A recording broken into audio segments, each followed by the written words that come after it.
Hello folks, welcome back. So far we have set up our Git repositories on our GitHub account. Now developers start developing their code. As part of the development process, developer 1 is planning to write the home page. Now I have segregated the code which I have shown you in the previous lecture. What kind of code a developer 1 can add.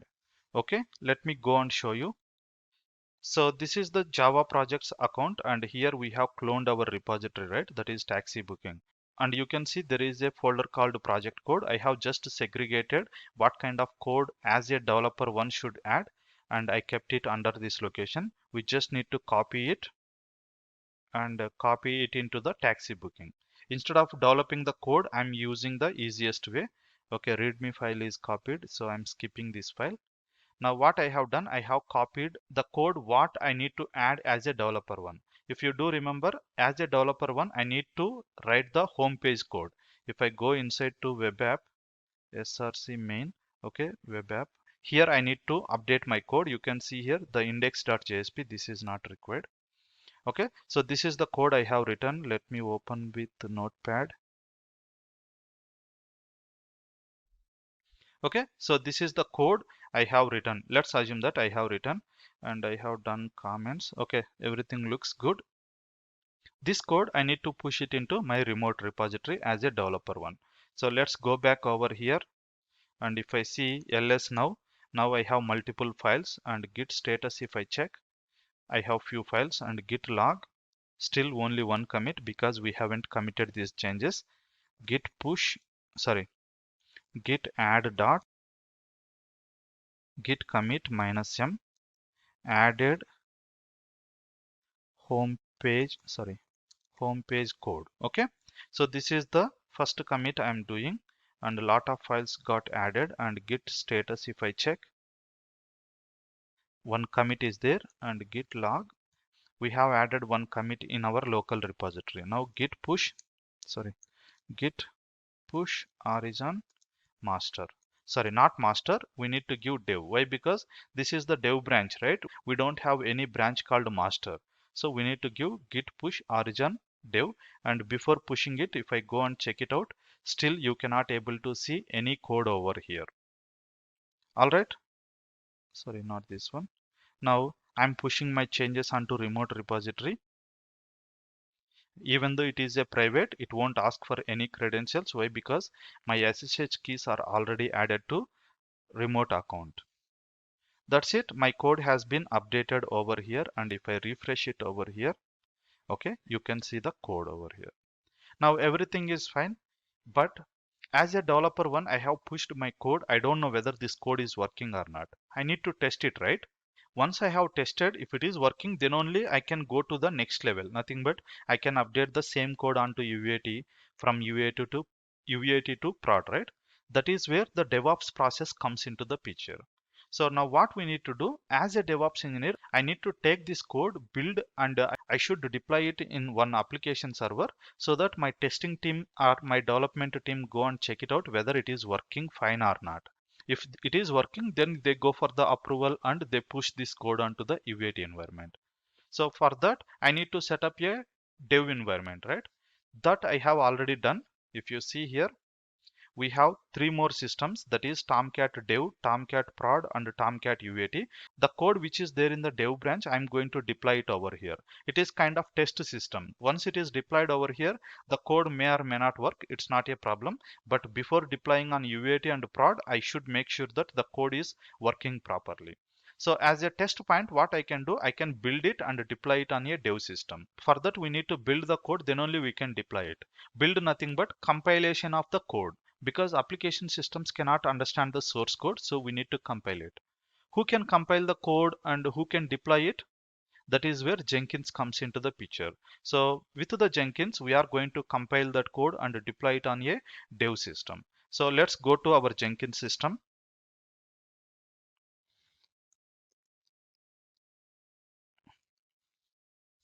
Okay, I'm logging into my Jenkins system. If you don't know how to set up Jenkins system and Tomcat system, don't worry, because if you have enrolled to my complete DevOps course, you are going to see all this stuff. Otherwise, ignore these steps, because we are focusing how a Git works as the DevOps point of view. So just try to understand the concept. Okay, this is my Jenkins console. I have already one job. We are going to create a new job that is for dev environment. So what I can do, taxi booking underscore dev. Okay, because we are using dev branch code over here. That is the reason I'm giving taxi booking dev, and it is a Maven project.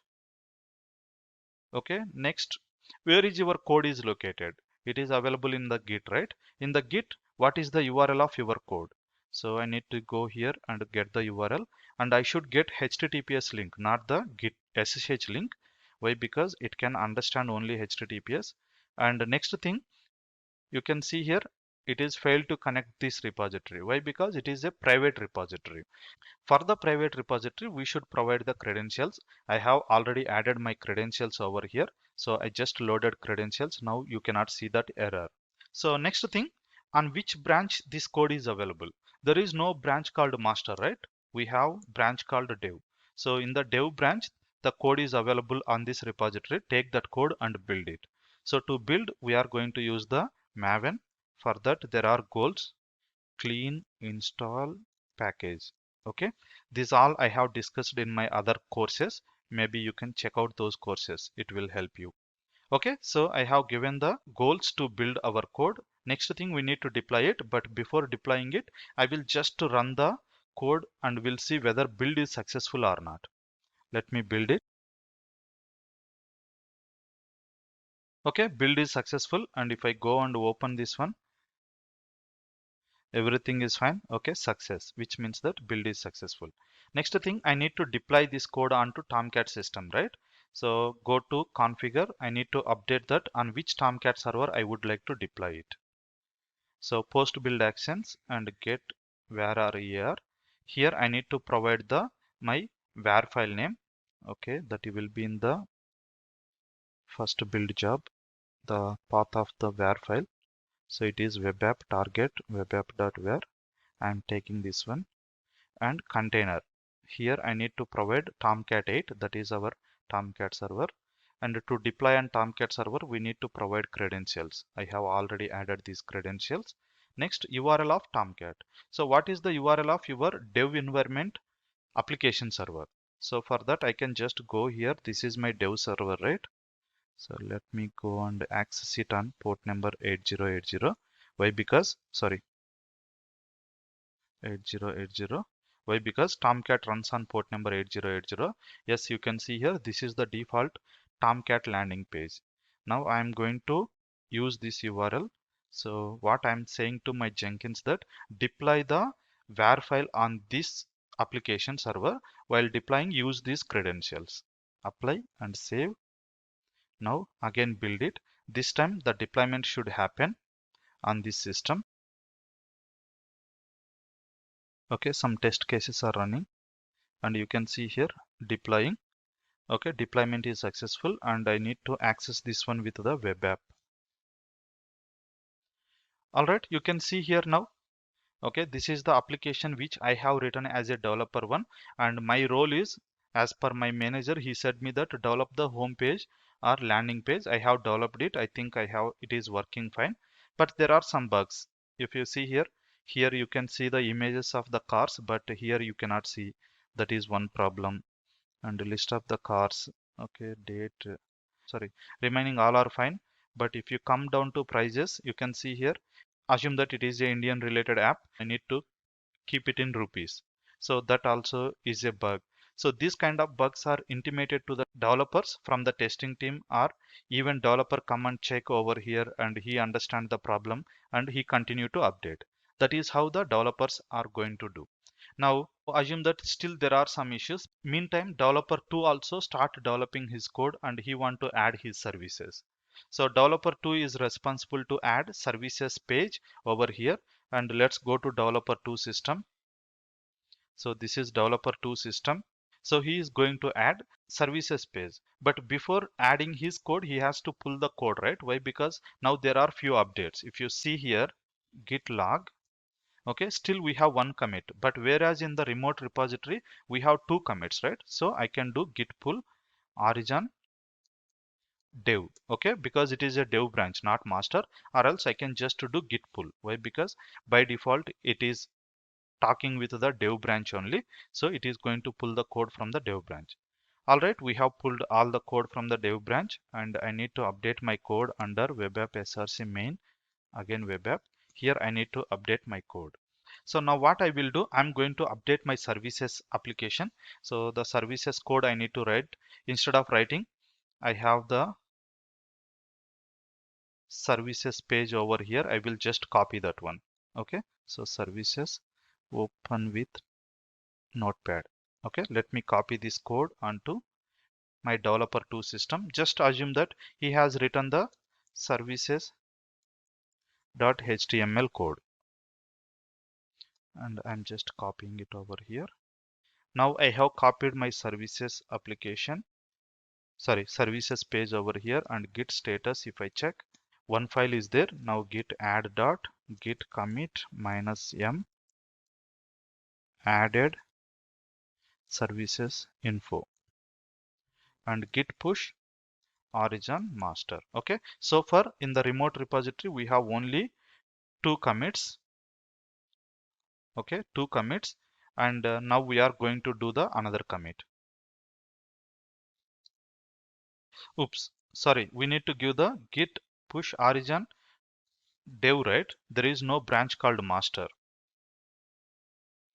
All right, so we are pushing our changes. Anyway, it won't ask for credentials, and if I go and check, this time it should be three commits, and we could able to see services page as well.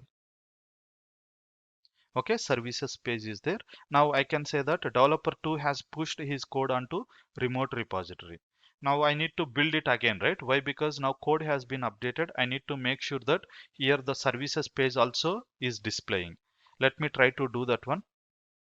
I'm building it, nothing to do, I just need to build it.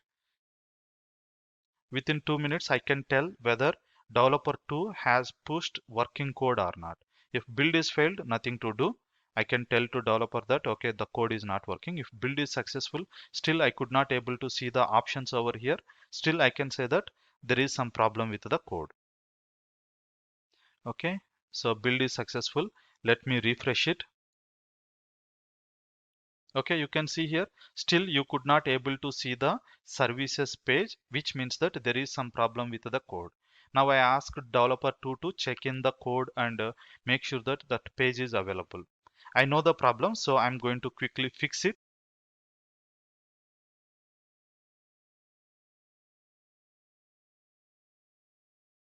Okay, this is just I have hided that option. And also one more thing I need to do, services.html on services.html.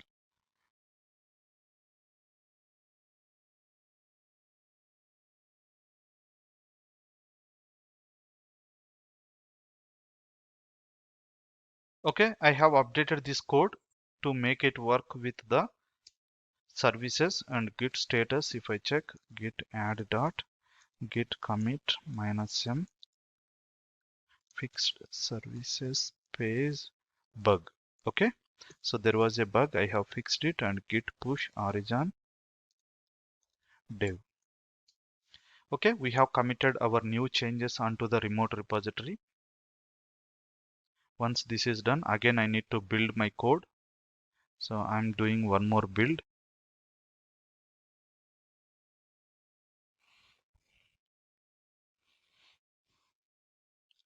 Okay, build is successful. Now let me go and refresh it, because on same system we are deploying every time. This time we could see services page. Okay, great. So which means that services page is working fine, means developer2 code also successful. Now what I can say, now I will go and ask my project manager that if you are fine to release this home page and services page onto the UAT environment, we can able to do, because these two are working fine. That is what we say, and let's assume that your manager has agreed to deploy this on the UAT environment. How we can update our code onto UAT environment and how we can push, that we are going to see in the next lecture. Thanks for watching and see you there.